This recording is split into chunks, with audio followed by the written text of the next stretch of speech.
Olá pessoal, estamos todos aqui reunidos mais uma vez, nosso canal aberto para reforma. Como vocês podem ver, nós ainda não estamos conseguindo colocar o ritmo, né, de vídeos da forma que nós gostaríamos de colocar, porque a vida de todo mundo é muito corrida, não só a nossa, mas a de todos vocês que estão nos assistindo também.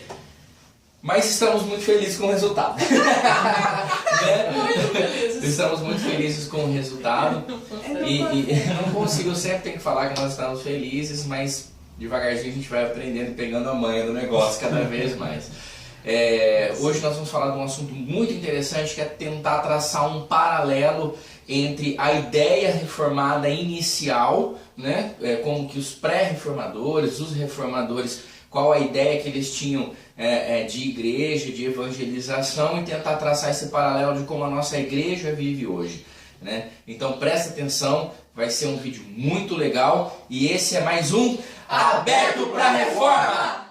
Então, missionária, nós vamos traçar esse paralelo hoje, né, de como era a ideia dos reformadores para como nós estamos vivendo hoje em igreja.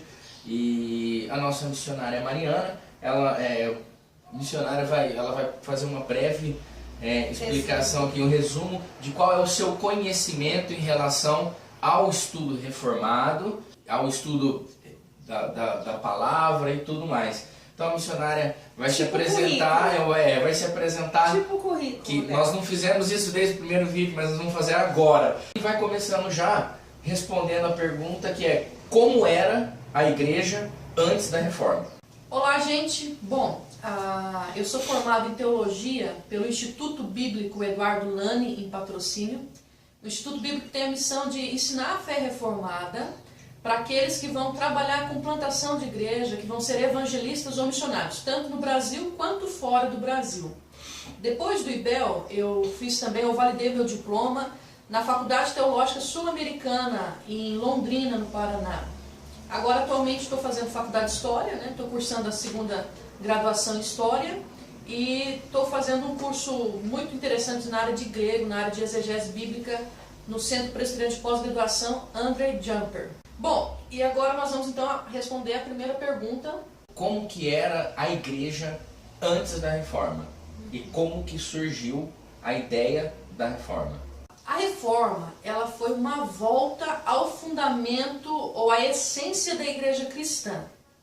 Então nós todos conhecemos, eu espero que você conheça, já tenha lido o livro de Atos dos Apóstolos, nós somos informados de como funcionava a igreja ali na sua essência, uma igreja pura, uma igreja que era realmente embasada nas escrituras, na doutrina apostólica. No século I, a igreja ainda tinha a presença dos apóstolos, depois os discípulos dos apóstolos, no século II, e no século III, a igreja cristã, ela recebeu o seu primeiro golpe, ou ela começou a caminhar na direção de uma paganização da igreja. Em 313, Constantino editou o Edito de Milão, ou Edito de Tolerância. Esse edito fez com que a religião cristã se tornasse oficial no Império Romano e tolerada em todo o Império Romano. Então, os cidadãos romanos, eles tinham sim que abraçar o cristianismo, mas eles abraçaram o cristianismo de uma forma obrigatória e trouxeram para dentro do cristianismo, para dentro da igreja cristã, influências pagãs. E a partir daí, a igreja que era simples, a igreja que era pura, alicerçada no fundamento apostólico,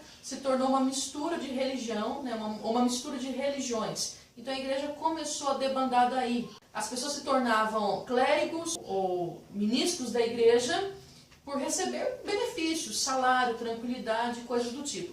Então a igreja começou a debandar daí. Então nós vemos a igreja a partir do ano 300, a igreja se tornando algo oficial.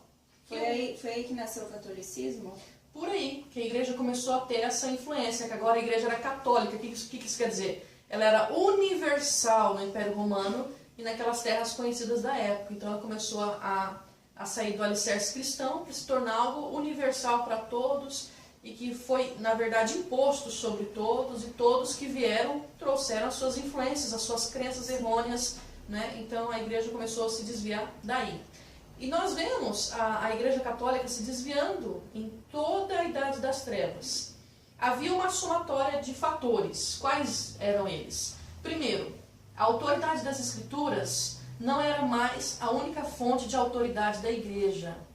a autoridade papal, aos poucos, e a autoridade da igreja, a tradição da igreja, começou a ter um pé de igualdade com a palavra de Deus. E o Papa, né, ele começou, os vários papas, né, começaram então a editar vários editos papais, várias bulas, encíclicas papais, né, com doutrinas que eram contrariamente cristãs. E a partir daí a igreja então começou a se afundar e desviar-se do fundamento das escrituras sagradas. Não mais a autoridade divina na palavra, mas a autoridade humana, alicerçada numa única só pessoa, no caso o Papa, o vigário de Cristo ou cabeça da igreja, segunda versão ou segunda teologia católica, né? Inclusive a igreja católica tem na figura do Papa, explica a figura do Papa como se fosse Pedro, né, nas escrituras, e isso não tem nada a ver, né? Então, isso é uma má compreensão daquele diálogo de Cristo com Pedro, quando Pedro diz a Cristo: tu és o Cristo, filho do Deus vivo, e logo na sequência Cristo já diz: tu és Pedro, e sobre esta pedra edificarei a minha igreja. Cristo não estava dizendo que a igreja seria edificada sobre Pedro, mas sobre a confissão de fé de Pedro: tu és o Cristo, o filho do Deus vivo. Então a igreja católica interpretou mal esse texto, e daí então veio a heresia ou a doutrina de que Pedro seria o vigário de Cristo, aquele que substituiria Cristo no comando da igreja. E essa doutrina não é bíblica, né? Não é bíblica, é fruto de uma má compreensão desse texto em especial. Entendi. E essa distorção, né, da igreja primitiva, aí veio Constantino e impôs tudo isso, aí veio a igreja católica. Isso foi até quando na história? Quando surgiu a ideia de uma reforma? A reforma protestante, como a gente pensa, ela não teve início no século XVI. Ela começou a ter seu início com os pré-reformadores, em séculos anteriores, século XII, com os valdenses, por exemplo, com outros grupos de irmãos que entendiam a palavra e que entendiam que a igreja estava sobre a palavra e errada, né, e não obedecendo os mandamentos da palavra do Senhor. Então, no contexto histórico da Reforma Protestante, nós temos várias coisas acontecendo ali. Nós temos uma igreja que se coloca acima das Escrituras com a sua liderança, nós temos uma liderança exaltada, nós temos ali a doutrina da infalibilidade papal, né? O Papa com as suas encíclicas, com as suas bulas papais, ele pode decretar coisas que não têm respaldo bíblico. Além disso, a igreja fez com que várias heresias adentrassem e permanecessem no ensino ali da pregação da igreja da época.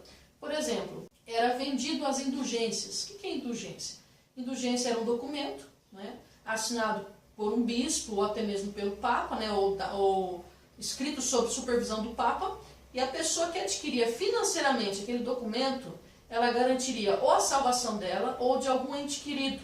E tinha até uma música naquela época que era mais ou menos assim: assim que a moeda cai no fundo do baú, a alma sai do purgatório, né? Então essa é uma doutrina errada. Quem não tinha dinheiro, então, ia direto pro fogo do inferno. Sem curva.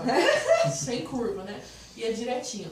Então, os reformadores, eles foram se opondo a essas doutrinas erradas, a essa autoridade dada ao Papa, que não tem nenhum respaldo bíblico. Também eles foram se opondo à moral baixa do clero e à venda das indulgências, né? Endossada e autorizada pelo Papa Leão X, no século XVI, né?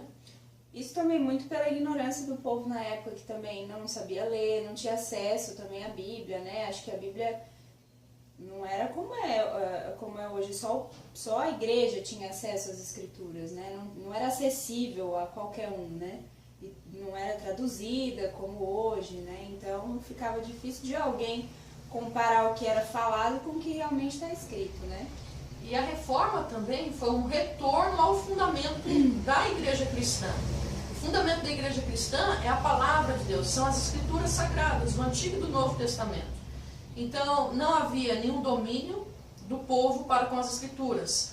As missas, elas eram rezadas unicamente em latim, ou seja, as pessoas, elas não tinham domínio daquela língua, elas sentavam na missa, elas assistiam à missa, né, e eram assim ensinadas. E foi justamente nesse momento que alguns pré-reformadores, como John Wycliffe, eles traduziram então a Bíblia para a linguagem do povo. John Wycliffe com os Lolargos para o inglês, e depois Martinho Lutero também fez uma tradução para o alemão. A língua na linguagem do povo, a língua para ser estudada, para ser lida como palavra de Deus, e não como um livro que é exclusivo do clero e da igreja. E pegando como gancho, paralelo ao que aconteceu na pré-reforma ou mesmo na reforma, essa igreja constituída de forma errada, ela se perpetua até hoje, não só no catolicismo, que foi, acho que, a maior raiz, né, dessa formação errônea, como nós podemos talvez também traçar um paralelo dentro das igrejas evangélicas, muitas, né, onde dentro talvez de uma única congregação existe uma liderança que toma as decisões por si só, né? Então, o que eu queria tentar entender, se existe uma certa data, quando que foi que a igreja saiu do rumo reformado e tomou algumas outras direções, talvez não só teológicas ou doutrinárias, né, mas de tudo, né, na verdade de todos as características que fugiram dessa pré-reforma e reforma. Século XX, né? No início do século XX, de uma forma específica no meio dele, né, nós tivemos várias igrejas sendo fundadas por pessoas, começando sim com uma liderança exaltada, igrejas que não tinham mais a palavra como alicerce, como fonte, igrejas que começaram a ter não mais as indulgências, mas a emoção, o subjetivismo, né, como fonte de prazer, como fonte de culto, como direção para tudo naquela igreja. Então o que acontece? Eu penso que esse movimento que aconteceu, ou essas heresias que assolaram a igreja na Idade das Trevas, ou com a Reforma Protestante, antes da Reforma Protestante, elas têm uma linguagem nova hoje, e nós podemos então dividir entre igrejas que são realmente reformadas, que voltaram à fonte, que ainda estão submissas à fonte, à palavra de Deus, e hoje nós temos igrejas evangélicas que precisam retornar à fonte, precisam se submeter à palavra, não às emoções, mas aquilo que Deus de forma muito objetiva e clara nos ensinou nas Escrituras Sagradas. Então a igreja evangélica, ela precisa de uma segunda reforma. Nós estamos precisando de uma segunda reforma de forma urgente na igreja. Uma coisa que acompanha sempre a reforma protestante, que tem sempre a ver com os reformadores, né? Que é o amor ao aprendizado, à educação. E é algo que justamente isso é bem prezado nos países em que a reforma aconteceu, né? A educação pública, por exemplo, não existia na época antes da reforma protestante. Isso foi iniciado até por Lutero e principalmente por Calvino em seguida. A história da escola pública.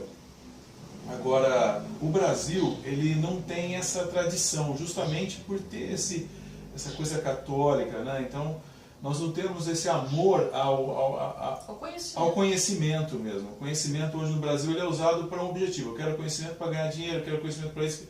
Quer dizer, não tem um conhecimento por amor à verdade, ao que sustenta todas as coisas, ao que sustenta a moral de uma sociedade, ao que sustenta muitas outras coisas que precedem isso que a gente no Brasil hoje busca. Então nós precisamos perceber que talvez no Brasil pegou bem esse evangelho deturpado, né, enfraquecido, aguado, assim, por interesses, né, pessoais, né, e não essa busca original que foi dos reformadores. Espera aí, nós temos que procurar o que realmente Cristo diz, o que a palavra nos diz, e tudo isso gerou uma ampliação, um crescimento do conhecimento em todas as áreas, porque realmente perceberam que nós teríamos que ser o sal da terra, a luz do mundo. Então, através disso, o mundo ocidental hoje deve muito a isso, e o Brasil nega essa origem, assim, digamos, né, de certa forma, digamos, né, de forma geral, assim, né? É interessante ressaltar também que pessoas morreram, né, por esse amor ao conhecimento, porque eu acredito que o que mais inflamava o coração daqueles reformadores era: o povo precisa conhecer a verdade de Deus, a palavra de Deus, né, na sua essência,